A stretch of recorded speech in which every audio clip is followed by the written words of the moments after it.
শিলিগুড়িতে ১২ বছরের নাবালিকার ওপর দীর্ঘদিন নির্যাতনের অভিযোগ এক বৃদ্ধের বিরুদ্ধে। শিলিগুড়ি মেট্রোপলিটন পুলিশের আশিঘর ফাঁড়ি এলাকায় এক ১২ বছরের নাবালিকার ওপর দীর্ঘদিন ধরে নির্যাতনের অভিযোগ উঠছে এক বৃদ্ধের বিরুদ্ধে। ঘটনাকে ঘিরে এলাকায় চাঞ্চল্য। জানা গেছে, নাবালিকার বাবা মারা গেছে এবং মা অন্যত্র চলে গেছে। এরপর থেকে সে তার দুই ভাই বোনকে নিয়ে দিদার সঙ্গে একটি ভাড়া বাড়িতে বসবাস করছিল। অভিযোগ, সেই বাড়িতে থাকা এক বৃদ্ধ দীর্ঘদিন ধরে নাবালিকাকে শারীরিকভাবে নির্যাতন করে। এদিকে নাবালিকার এক ভাই বোন বর্তমানে নিখোঁজ বলেও জানা গেছে। জানিয়ে নতুন করে উদ্বেগ তৈরি হয়েছে। সোমবার ইস্টার্ন বাইপাস এলাকায় কান্নারত অবস্থায় ঘুরতে দেখা যায় ওই নাবালিকাকে। স্থানীয়রা তাকে উদ্ধার করে বিষয়টি দার্জিলিং জেলা লিগ্যাল এইড ফোরামের সদস্যদের জানান। পরে সদস্যরা নাবালিকার কাছ থেকে ঘটনা বিস্তারিত শুনে মঙ্গলবার তাকে নিয়ে আশিঘর ফাঁড়িতে গিয়ে লিখিত অভিযোগ দায়ের করেন। এই প্রসঙ্গে অমিত সরকার জানান, বিষয়টি আমার কাছে আসার পর সবকিছু শুনে ইতিমধ্যেই পুলিশের কাছে লিখিত অভিযোগ জানানো হয়েছে, যাতে দ্রুত অভিযুক্তের শাস্তি হয়।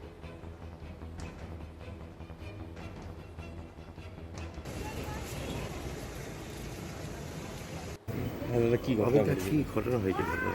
গতকাল রাত্রে আমার কাছে ফোন আসে। আমাদের দার্জিলিং ডিস্ট্রিক্ট লিগাল এইড ফোরামের কাছে ফোন করে রাকেশ দত্ত এবং একটি বাড়ি থেকে দুই বাড়ি, সেখানে একটি মেয়েকে পাওয়া গেছে, ১২ বছরের মেয়েকে রাস্তায় পাওয়া গেছে, ভেজা অবস্থা।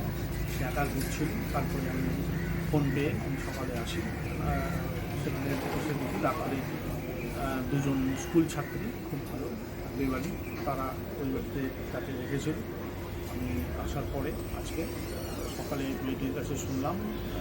খুবই দুর্ভাগ্যজনক ঘটনা। শিলিগুড়িতে আমরা আশাই করতে পারি না যে এরকম ঘটনা এখনও শিলিগুড়িতে ঘটছে। যে নিরঞ্জননগর এলাকার এটা শিলিগুড়িতে আমাদের ওয়ার্ডের দিকে একটি বাড়ির তাকে দাদু সাজিয়ে সে ১২ বছরের মেয়ের সাথে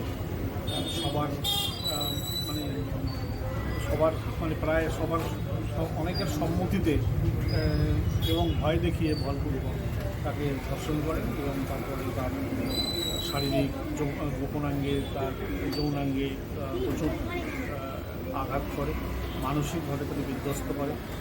এরকমভাবে সে দীর্ঘদিন ধরে করছে এবং সেই সূত্র ধরে ওরা তিন ভাই বোন, একজন ৬ বছরের মেয়ে, একজন ১৬ বছরের ছেলে, আর যে ভিকটিম তার ১২ বছর বয়স।